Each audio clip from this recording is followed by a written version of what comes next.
Bonjour. As you know, I just moved, and I'm still going over what to put where. This ain't my first rodeo. I've moved quite a bit in my life, and sometimes to different countries. And here's what I've learned. Before you decorate, make sure everything is in its right place. Today, I wanted to go over 2 important steps to maintaining a clean and organized home. First, getting rid of all the things that you don't need, and second, arranging what you choose to keep in a way that encourages you to maintain order on a daily basis. On y va?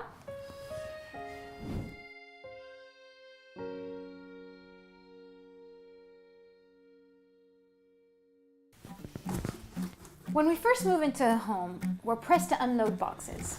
And so we tend to put things in the first closet that's available. And then the items stay there forever. And we never reconsider the configuration. So choosing what you need is for some an arduous process, for others it's therapeutic. I personally love it. I feel better when I let go of the futile.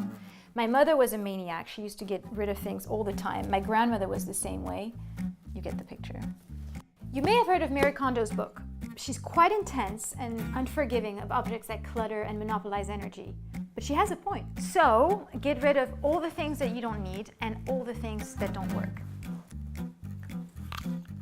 That means no more 4 different kinds of bottle openers or rotten potato peelers. Buy a nice pair, and when it's broken, fix it, and when it's dead, replace it. Less is more.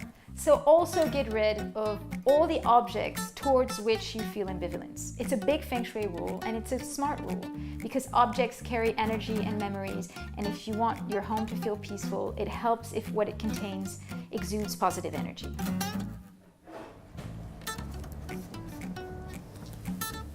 Maybe you're someone who collects things, someone who loves objects or inspired by them. Then by all means keep them. Don't drive yourself crazy over your spring cleaning. Nobody expects the Spanish Inquisition. Just be honest with yourself.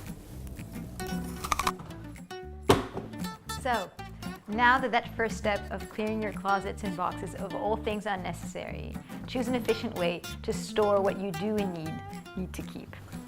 When we unpack, we tend to put the things we least use in the most accessible areas, which is not conducive to clearing up. And I think that's where lies the fundamental trick. Put what you use the most in the areas that are most handy.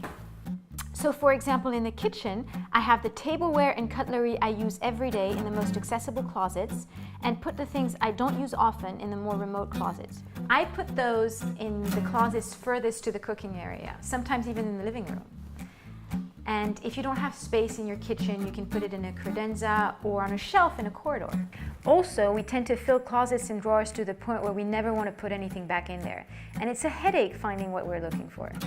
In order to want to put things back in their place, I find it helps to have inviting closets in the first place. The clearer and more self-explanatory the closets, the more likely you are to maintain them that way. And the happier you will feel opening them. It's like reading a book with large letters. It just makes the experience so much more pleasant. And if you really want to make the experience of opening a closet pleasing to the eye, paint the inside in a different color so that the items stand out. And remember, taking care of your house is about taking care of yourself. I hope this video has embellished your life. If you have any questions, leave a comment and I'll answer. And I'm very curious to know what tips you have on the subject. Like the video if you enjoyed it, and please subscribe to the channel. Voilà, c'est tout pour aujourd'hui. Au revoir.